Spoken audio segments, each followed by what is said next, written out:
So welcome again, Steve. Delighted to have you involved here at Retail Risk London. Thank you for joining us.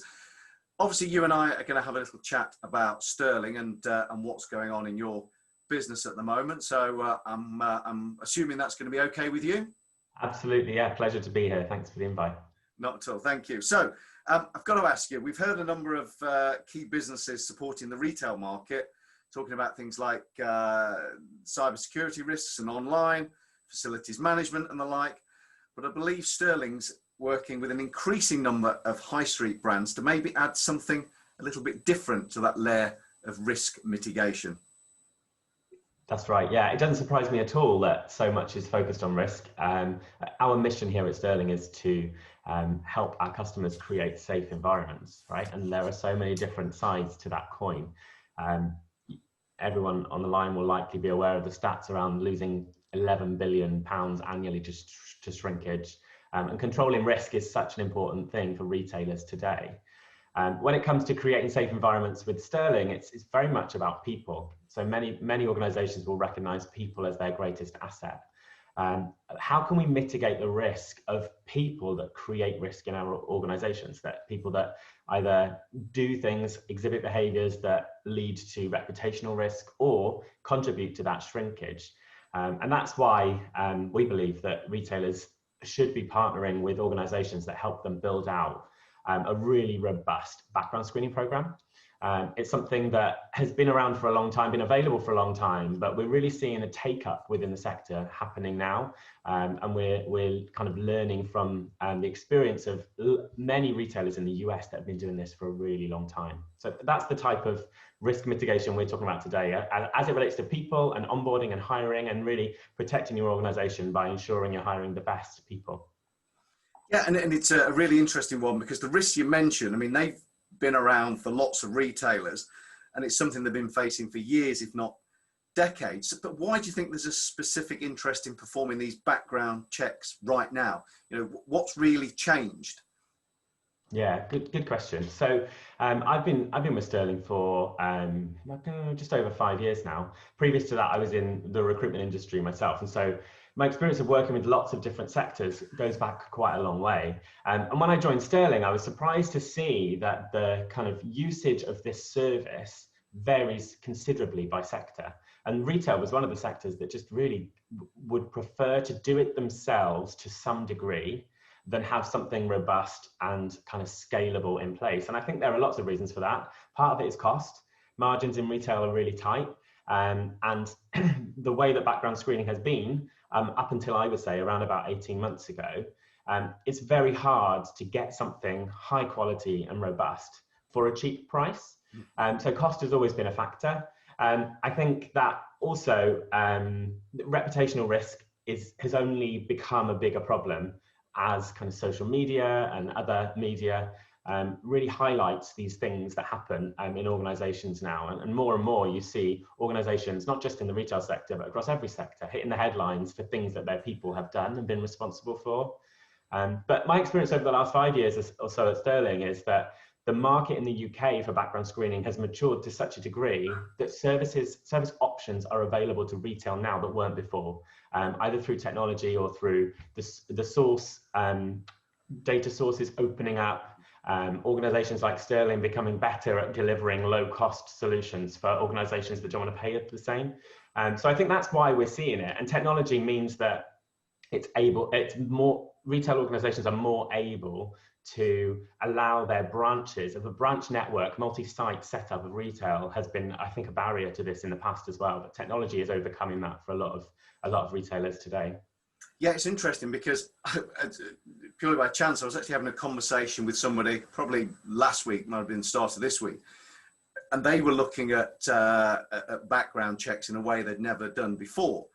And this is an apparel retailer, and they said because of the current situation and distancing of staff, there was an awful lot of functions being performed by one person, which maybe were performed by one person and then checked by a supervisor in the past. So by streamlining, they'd found that all of a sudden there wasn't that extra check. And so they'd realized that where they had a risk mitigation strategy in the past, it had been completely blown out of the water by changes that the business had been forced to change. And I wonder whether, you know, that in itself might be driving extra interest in what you guys are doing. Yeah, I think so. Yeah. And I think across the board, retailers are probably waking up to the need for these background checks. As you say, in the US, they've been, you know, prevalent for years. But why should somebody pay a vendor to do it? You know, lots of retailers, you're quite right, it's cost, and they like to do it in-house. What can somebody like Sterling bring to the party that maybe an in-house HR solution can't, do you think? Yeah, sure. Well, I think it's all the kind of normal reasons for why you might outsource a service. There's the gains you can find in leveraging the experience of others. There's the compliance expertise. There's the size of the team that an outsourced provider is able to have. We have over 5,000 people globally that we lean on to deliver the solution to clients. And just being able to access that means peaks and troughs, much more easily managed in partnership with an outsourced provider. It means we can find efficiencies in our operations to drive faster turnaround times whilst ensuring quality. All of that stuff is true across the board.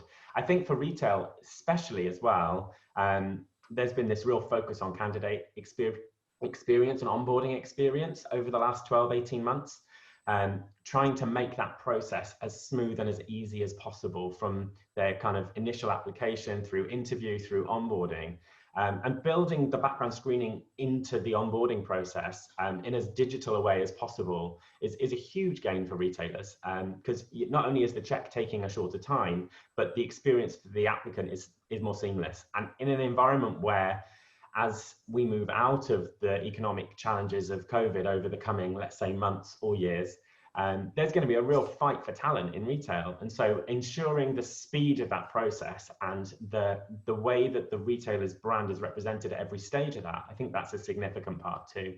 And it frees up the HR team's time to focus on other things. I think it's really important. I think you're quite right on the seamless, because, you know, there is a fight for top talent in distribution centers, in stores, head offices as well. And if that background check becomes so clunky with one retailer, people are often having multiple offers, you know, and I'm sure they'll probably, you know, go in different directions. So I totally get where you're coming from. Now, it's all very well you and I having a chat about the benefits of background screening, and way back when, you know, when I was in retail, and you know, background screening was generally as much as, well, can they stand upright, and did they fill out the form themselves with their own pen, and it was no more sophisticated than that. But give me some examples of maybe clients that you've worked with. How does it actually play out in practice, opposed to you know, just this chat you and I are having? Give me some examples of work that Sterling have done. Yeah, sure. So I think the assumptions I'm making about the readiness of the sector now is based on our experience of working with an increasing number of retail organisations, and not just retail. I think we can draw parallels between sectors like the consumer and gig economy as well, where it's all very fast paced, and the margins are very tight. And so we work with a large number of organisations in that space.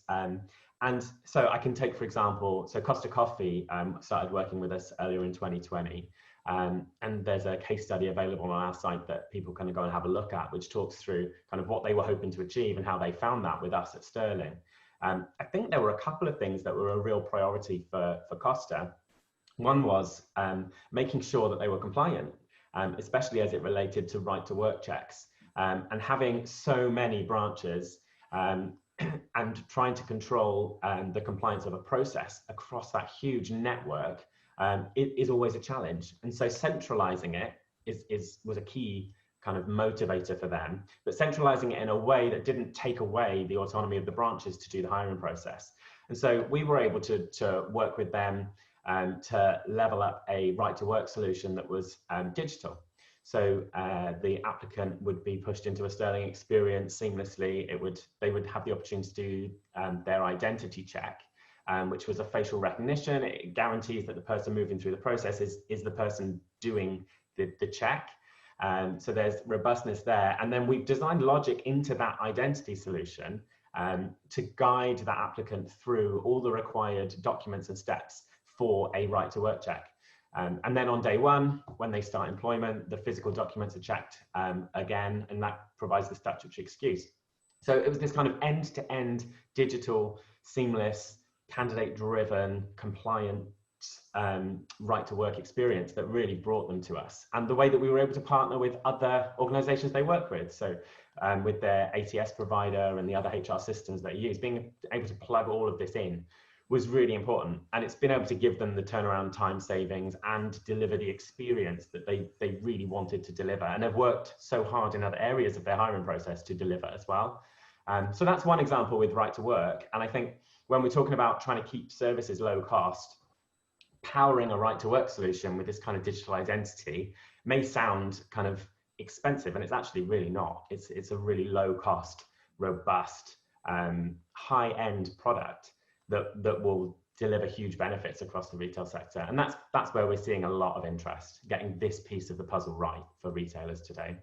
Yeah, and it is it has been an increasing issue, the whole right to work dilemma, and it's a PR nightmare if you get it wrong. So the value to a business of being able to secure that is undeniable. So yeah, totally get that. Now, before I let you go, I just final words of wisdom. So if somebody was thinking about background checks, somebody was thinking about maybe just having a conversation, what little nugget of wisdom would you leave us with?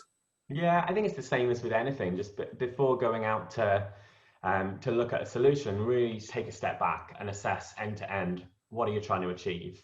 For an organisation like Costa, their one priority right at that time is and continues to be right to work. Whereas we're working with other organisations that are saying, we want to consider our entire background screening programme from start to finish, every layer of staff, head office, in branch, all of that. And so designing packages to suit all of their needs. So just really kind of, my recommendation would be just take a minute to take stock of where is the area of improvement in the process, or is it an re-engineering of the whole thing?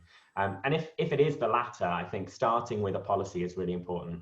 We did some research a year or so back that highlighted a large percentage of employers across multiple sectors who just didn't have a documented background screening policy.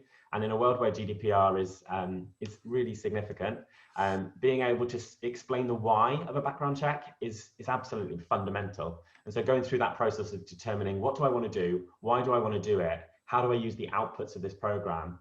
It gives applicants confidence that employers are handling their data responsibly and making good decisions.